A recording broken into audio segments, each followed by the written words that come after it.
¿Te gustan los enigmas sin resolver, los sucesos paranormales y los misterios que desafían la lógica? Entonces no puedes perderte Peseteros del Morbo aquí. Exploramos crímenes sin resolver, desapariciones misteriosas, fenómenos paranormales, enigmas históricos y casos extraños que te dejarán con la boca abierta. ¿Quieres conocer la verdad detrás de lo desconocido? Sintoniza Peseteros del Morbo.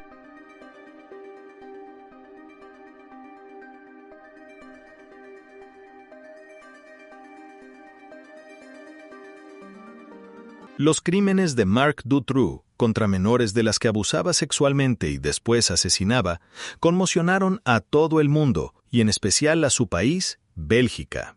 Su detención llevó a Bélgica al borde de la revolución. Su oscuro pasado alimenta teorías conspirativas hasta el día de hoy. Esta es la espeluznante historia del monstruo de Bélgica. ¿Quién era realmente Marc Dutroux? ¿Cómo fue capaz de secuestrar, violar y asesinar niñas justo delante de las narices de la policía? ¿Tenía alguien que lo protegía o se benefició de una serie de errores judiciales?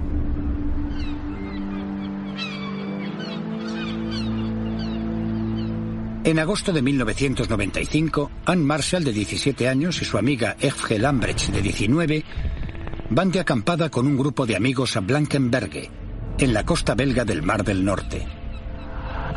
A pesar de los reparos del padre de Anne, Paul. Era la primera vez que se iba de vacaciones sin ningún padre.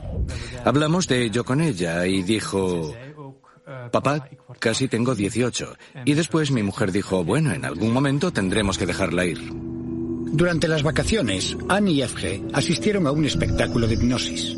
Cuando estaban sobre el escenario fueron filmadas por un espectador. Más tarde, aquella misma noche, el padre de Anne recibe una llamada inquietante. Recibimos una llamada de uno de sus amigos y nos dijo que Anne y Eve no habían regresado del espectáculo al que habían asistido en Blankenberge la noche anterior. Estaba realmente aterrado. Algo iba mal. No tenía sentido. Cuando Paul se reúne con la policía al día siguiente, se preocupa por la aparente falta de interés de esta. Les pregunté: «Entonces, ¿qué van a hacer?». «No se preocupe, las chicas volverán. Probablemente solo estén buscando algo de aventura. Seguro que aparecerán». Estaba aturdido.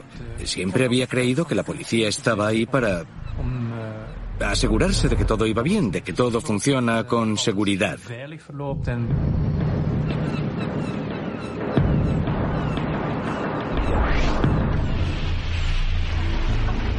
Paul Marshall vuelve a casa y comienza su propia campaña para encontrar a su hija.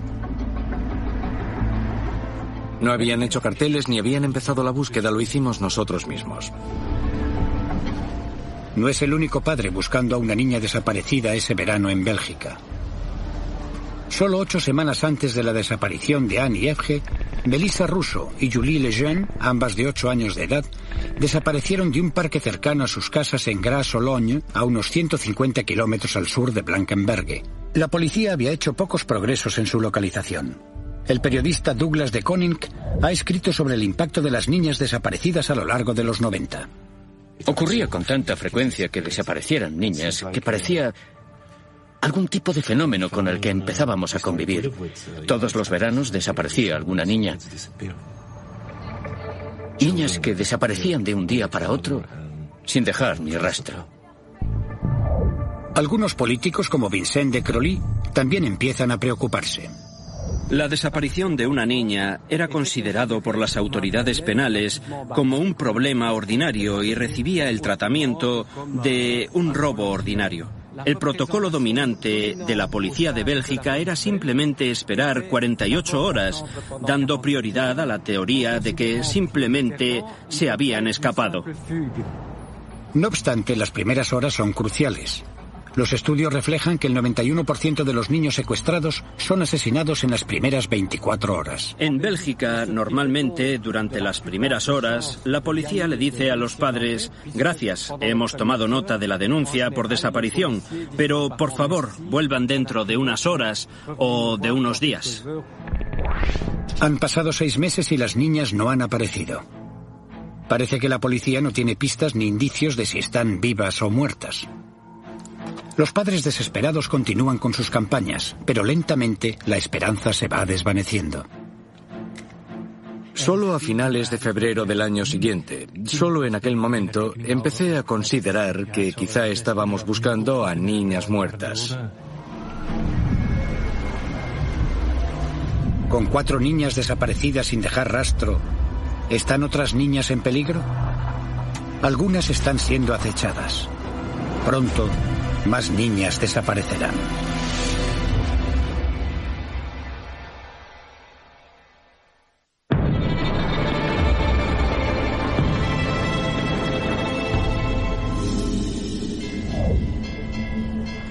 Un día de verano de 1996, Sabine Dardenne, de 12 años, recorre el trayecto hacia el colegio como de costumbre.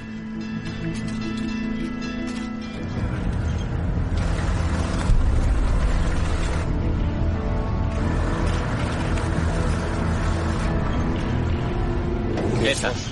Ponte a su lado. Vamos, vamos, vamos.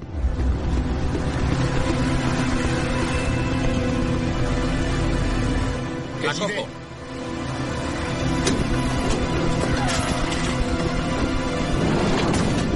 ¡Quieta! ¡Písale, písale!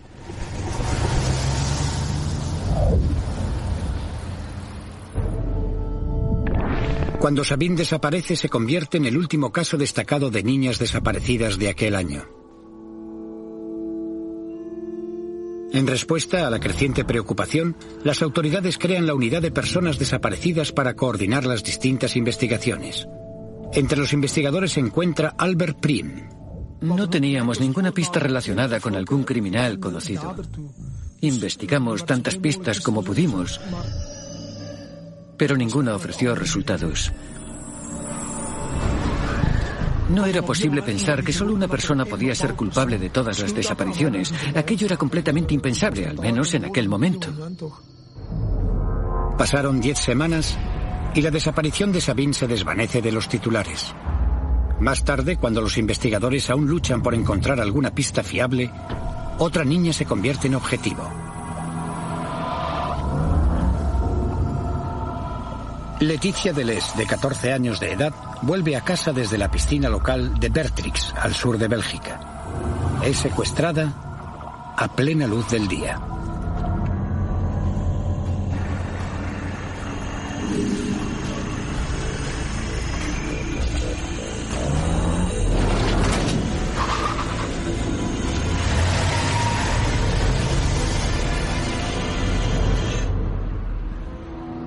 Con 6 niñas desaparecidas, hay una gran presión popular para obtener resultados. Michel Desmoulins, un investigador de la pequeña ciudad de Dinant, es uno de los agentes adicionales encargados de la búsqueda de Leticia. El 9 de agosto de 1996, el día de la desaparición de Leticia, me llamaron, al igual que a otros investigadores, para participar en la búsqueda relacionada con esta desaparición, ya que las pesquisas habían dado hasta el momento un montón de datos que debían ser comprobados. Después de 2 o 3 días de búsqueda, aún no habíamos encontrado a Leticia, pero habíamos conseguido algunas declaraciones que nos parecían interesantes. Una era la declaración de un residente del lugar que había visto un vehículo sospechoso en el pueblo. Pudimos obtener parte de la matrícula de la furgoneta, de una furgoneta blanca. También obtuvimos una buena descripción de ella. Lo que nos permitió relacionarlo con alguien que encajaba bien en el tipo de perfil capaz de hacer estas cosas. La furgoneta estaba registrada a nombre de un hombre de 39 años y padre de 3 hijos, un electricista sin trabajo llamado Marc Dutroux.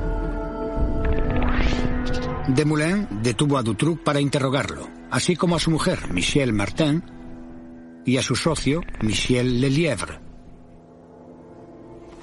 Empecé dirigiendo el interrogatorio del sospechoso. Siempre me acerco al sospechoso del mismo modo, es decir, intento congeniar con la personalidad a la que me enfrento. ¿Ha visto el telediario de hoy?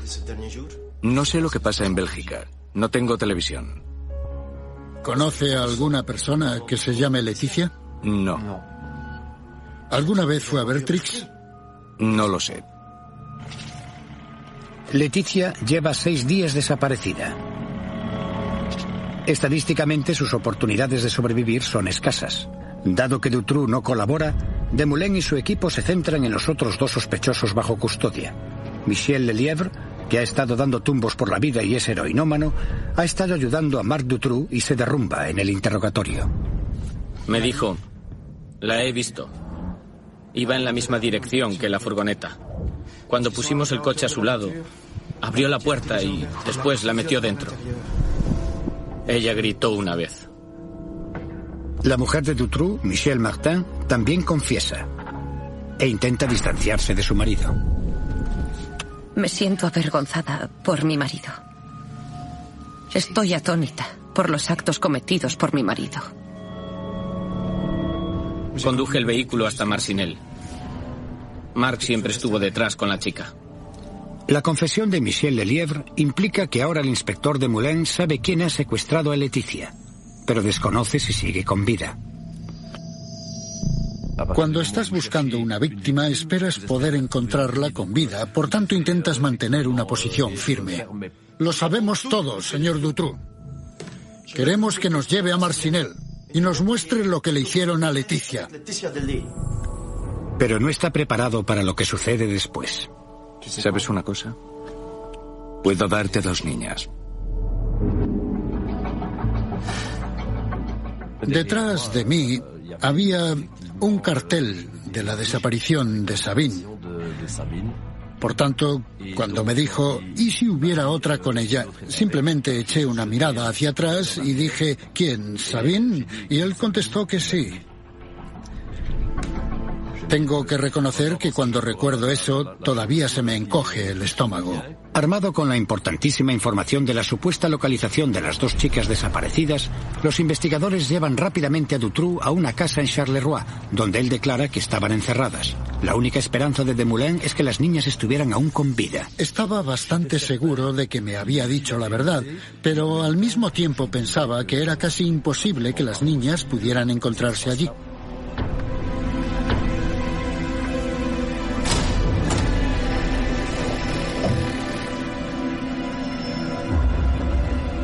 En una celda diminuta y mugrienta bajo la casa, Desmoulins encuentra a Leticia Deleuze, secuestrada 6 días antes.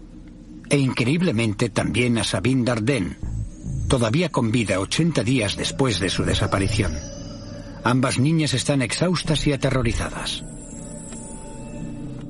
Cuando descubres algo así, sientes todo tipo de emociones. Estás feliz, estás enfadado, crees que es imposible, sientes náuseas. Son la clase de imágenes que te acompañan durante meses.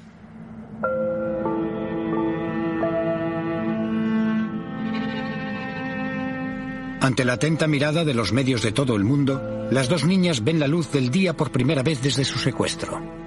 Reconocí a Leticia enseguida. Pero en un primer momento no podía creer que fuera Sabine, y no fui el único.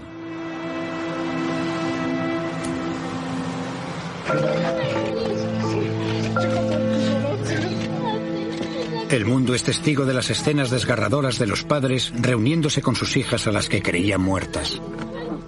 La niña no podía parar de llorar y Dutroux le había hecho creer que su familia ya no se preocupaba por ella, que la había olvidado completamente, que había dejado de existir para ellos. La mirada de estas niñas realmente daba escalofríos, incluso a un policía acostumbrado a ver muchas cosas. El haber encontrado a las niñas dio a Bélgica y a algunos padres desesperados esperanza. Me alegraba por Sabina y por Leticia, por sus padres, por sus familias, por sus amigos. Y al mismo tiempo pensé, nosotros también tenemos esperanza. Sin embargo, tras más interrogatorios, Dutroux indica a la policía la localización de las otras niñas desaparecidas durante los 2 días siguientes. La continuación de los crímenes y el abuso de las prestaciones permiten a Dutroux adquirir 7 casas que le ofrecen lugares de mala muerte para las niñas a las que secuestra. Julie Lejeune y Melissa Russo las dos niñas de 8 años desaparecidas juntas en junio de 1995 son encontradas enterradas en el jardín trasero de una de esas casas.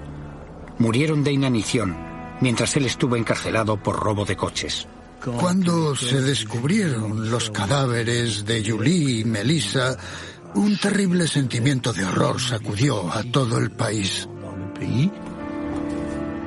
Dutroux había encargado a su mujer, Michelle Martin, que alimentara a Julie y a Melissa, pero esta declaró estar demasiado asustada para acudir al calabozo donde las tenían cerradas. El psicólogo infantil, Jean-Yves Vallée, opina sobre el caso. Cree que la personalidad de la mujer de Dutroux puede haber desempeñado un papel en los terribles crímenes de su marido. Creo que Michelle Martin era una mujer masoquista pasiva y opino que le tenía mucho miedo. Para mí ella también es responsable por no haberlo denunciado, por no haberlo entregado. Pudo haberlo hecho de forma anónima si tanto miedo tenía, pero no lo hizo. 17 días después de su primera confesión, Dutroux dirige a la policía a una propiedad en el pueblo de Jemelle, donde los investigadores encuentran los cadáveres de Anne Marshall y F.G. Lambrecht, que habían desaparecido durante sus vacaciones hacía más de un año. Las chicas habían sido drogadas y enterradas vivas. Para Paul Marshall, la búsqueda de su hija ha terminado. Por supuesto, fue muy doloroso cuando lo supimos. Es difícil aceptarlo en ese momento. Sabes que ya no van a sufrir más, que ya no están ahí. Y, aunque no te alivia, tienes que aprender a vivir con eso.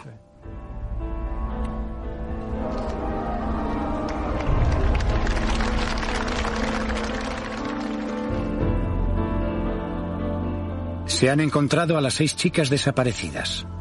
Bélgica lucha para aceptar la tragedia.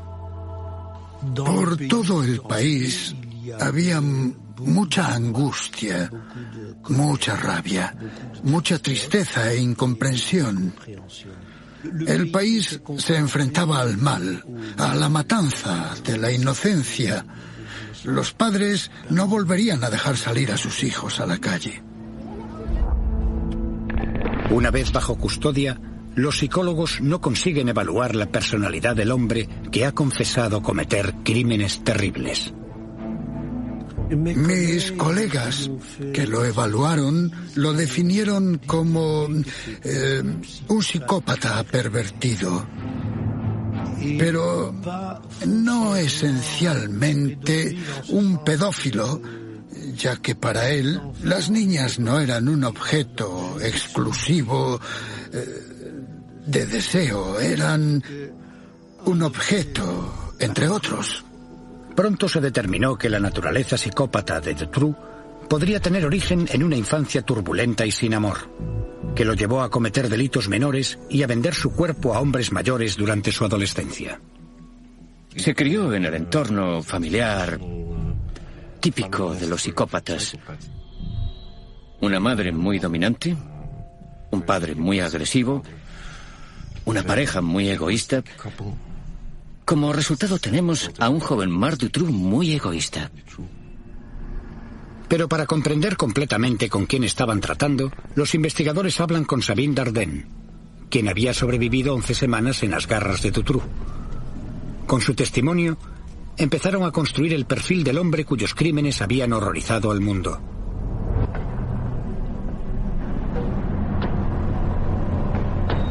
Tras ser secuestrada de camino al colegio, Sabine fue llevada a una casa en Marcinelle, un barrio periférico de Charleroi, el corazón industrial y en decadencia de Bélgica.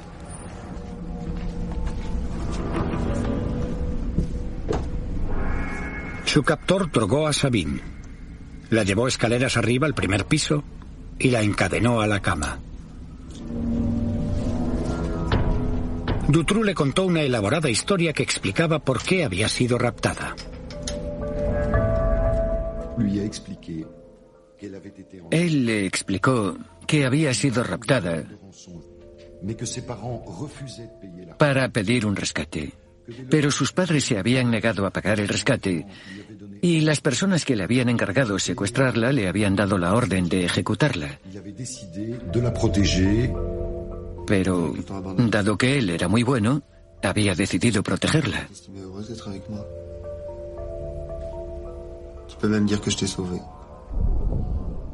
A cambio de esa protección, ella debía concederle algunos favores, y todo el mundo entiende lo que eso significa. Encerrada y sola, Sabine Dardenne fue violada repetidas veces por su captor, o en palabras de este, por su salvador. Es alguien a quien le gusta hacer daño. Es alguien a quien le gusta practicar todo tipo de manipulación mental, causar daño mental y daño físico.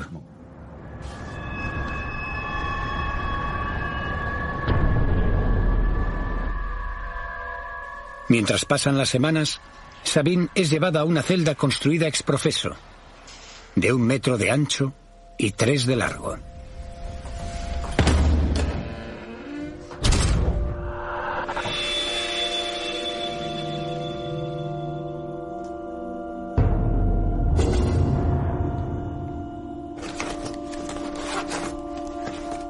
Ella guardó un diario y cada día escribía en él una nota. Trazaba una cruz cuando Dutroux había abusado de ella. Una cruz significaba que le había hecho daño. 2 cruces significaban mucho daño.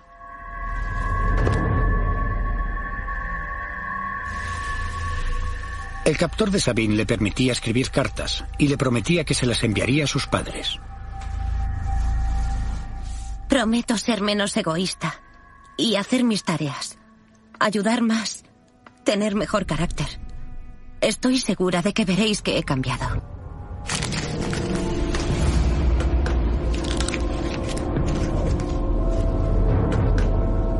Pero las cartas nunca se enviaron. Creo que la mayoría de los niños interpretan la ausencia de rescate como una señal de que los padres ya no se preocupan por ellos. Forma parte de la ingenuidad de los niños. Por favor, pensad detenidamente en lo que he dicho. No puedo continuar así mucho tiempo más. No obstante, el testimonio de Sabine también puso de manifiesto muchas preguntas. ¿Cómo pudo Marc Dutroux operar con tanta libertad y durante tanto tiempo? ¿Pudo la policía haberlo detenido antes? ¿Se pudieron haber salvado vidas? A medida que salían más detalles escalofriantes, el mundo observaba con horror cómo la sociedad belga se acercaba al colapso.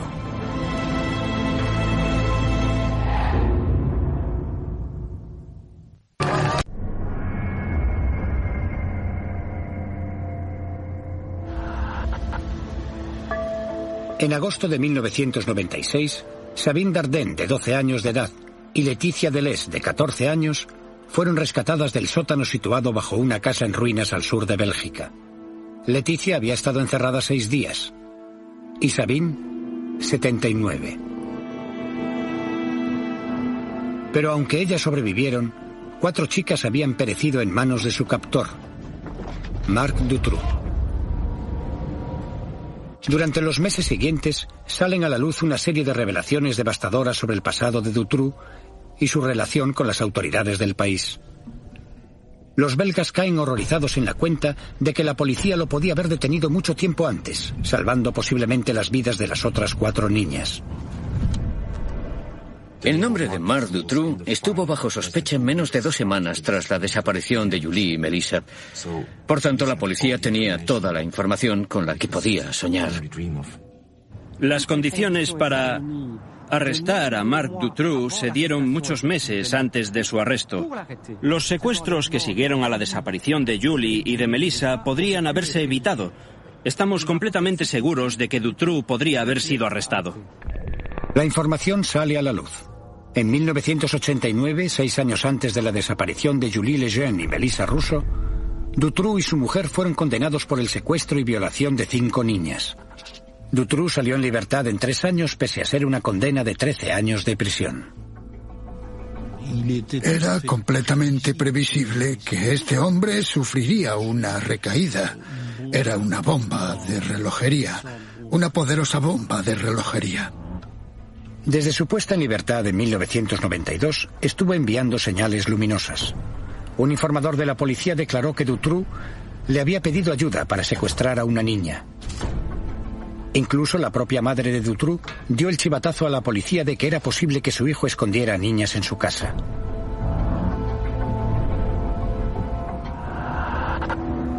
Finalmente, en agosto de 1995, la policía lo puso bajo vigilancia en una operación llamada Otelo. Se escondió una cámara en un vagón de tren enfrente de su casa de Marcinelle.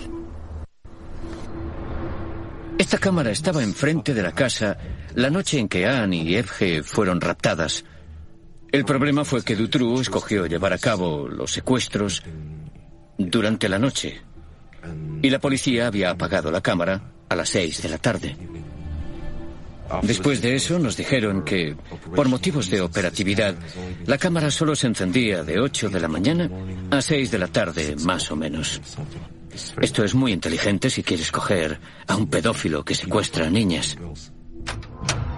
El agente al mando de la operación Otelo, René Michaud, visitó la casa en diciembre de 1995. Dutroux había sido investigado sobre los coches robados y ese era el momento oportuno para inspeccionar su casa. También estaba presente un cerrajero, Alain Lejour, que acompañaba a la policía en su investigación. ¿No ha escuchado unas voces de niños? De repente escucharon voces de niños. Escuchó voces y empezó la conversación con... ¿Escuchó eso? No, son los niños de la calle. No, se escuchan aquí, están aquí dentro. Silencio. ¿Quién es el policía aquí? Venga, vamos. El cerrajero dijo, escuché voces y está claro que proceden de ahí, a 2 metros de donde estamos. Las voces eran de Melissa Russo y de Julie Lejeune. 3 meses más tarde, estaban muertas. No olvidemos que la desaparición de Melissa y Julie era la noticia principal de Bélgica. Era la prioridad de la policía. O al menos eso nos dijeron. Michaud encontró videocasetes durante su registro. No vieron las cintas. Más tarde la explicación fue que no tenían un aparato de vídeo. En una de esas cintas podemos ver a Marc Dutroux construyendo la jaula. La explicación de dónde estaba y de cómo la había construido estaba en el vídeo. Solo tenían que ver la cinta, pero no tenían un vídeo. Una vez más es la versión oficial. Lo siento, no me lo trago. René Michaud siempre declaró que la puerta del calabozo estaba tan bien escondida que le fue imposible darse cuenta de su verdadera importancia. Una declaración respaldada por otros investigadores que habían estado en la casa. El espacio en el que las niñas habían sido confinadas era difícil de encontrar porque había colocado estanterías delante de la puerta. Estaban llenas de caja, de basura, todo amontonado. Por tanto, nadie podría haber sospechado que detrás de la pared se había construido una celda para esconder a las niñas en ella. No puedo concebir a un investigador que no pusiera todo de su parte en la búsqueda de una niña. Michaud, quien murió en enero de 2009, mantenía que su fracaso a la hora de encontrar a las niñas le atormentaba. Otros son escépticos. Para aceptar la palabra incompetencia, lo siento, hay un límite en lo que se puede considerar incompetencia. Toda Bélgica estaba buscando a las niñas y René Michaud conocía el pasado de Dutroux como violador de niñas. Sabían que estaba construyendo escondites sospechosos en algunas de sus casas y con todas esas sospechas, por alguna razón incomprensible, no arrestaron a Marc Dutroux. Los belgas empiezan a preguntarse si Marc Dutroux está siendo protegido por alguien importante del Estado.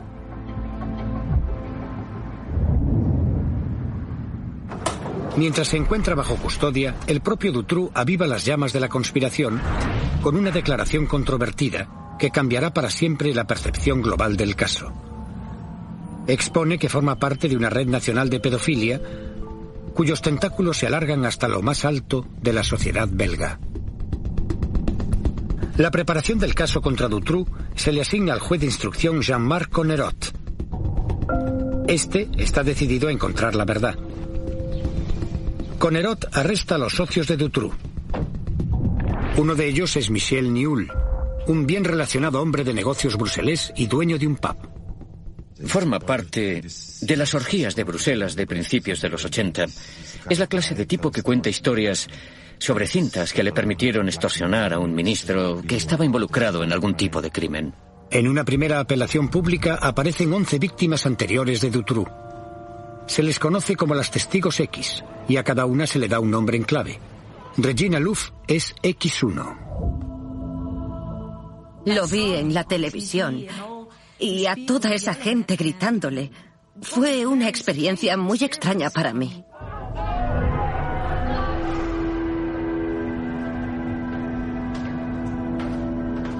Regina Louf, hoy madre de 4 hijos, reconoce a Marc Dutroux y a Michel Nihoul de su infancia. Mi madre tenía un novio y este me alquiló a otro hombre en una especie de red de prostitución y allí conocí a Nihoul. Estas fiestas eran organizadas por otros pedófilos y allí cogían a una, 2, varias niñas y... ellos tenían relaciones sexuales con ellas, por supuesto, o les sacaban fotos o vídeos, o hacían películas, de todo. La gente que iba a esas fiestas eran los grandes hombres de negocios y también había políticos. El que acompañaba a Nihoul a esas fiestas, de acuerdo con Regina, era Marc Dutroux. Si esta historia es cierta, parece que Conerot ha tropezado con la prueba de que existe una red de pedofilia en la que Dutroux, Nihoul y gente poderosa de la sociedad belga están involucrados. Rudy Hoskins debe investigar las declaraciones de Regina Louf.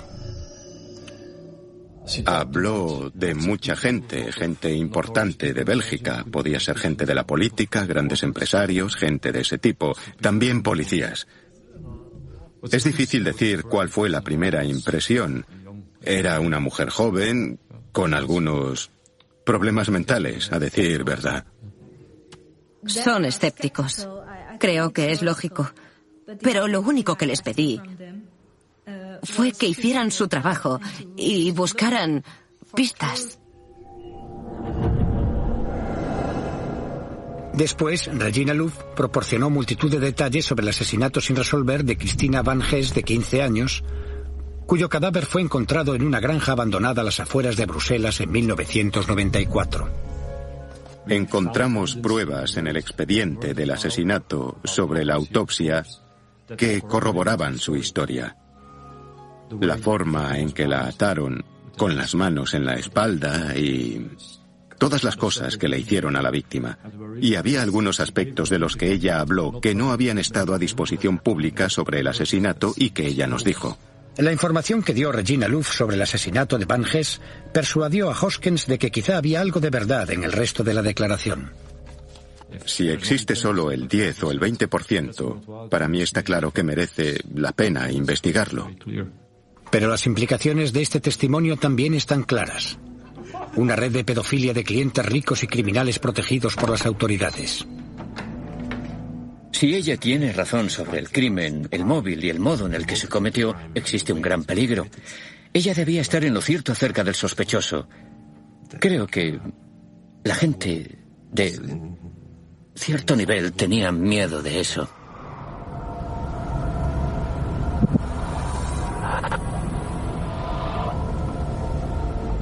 Sin embargo, la investigación del juez Conerot sobre la declaración de Regina Louf de la existencia de una poderosa red de pedofilia se paraliza de repente. En octubre de 1996 es apartado del caso. Sus superiores del Ministerio de Justicia consideran que su presencia en una cena organizada por las familias de las víctimas supone un conflicto de intereses.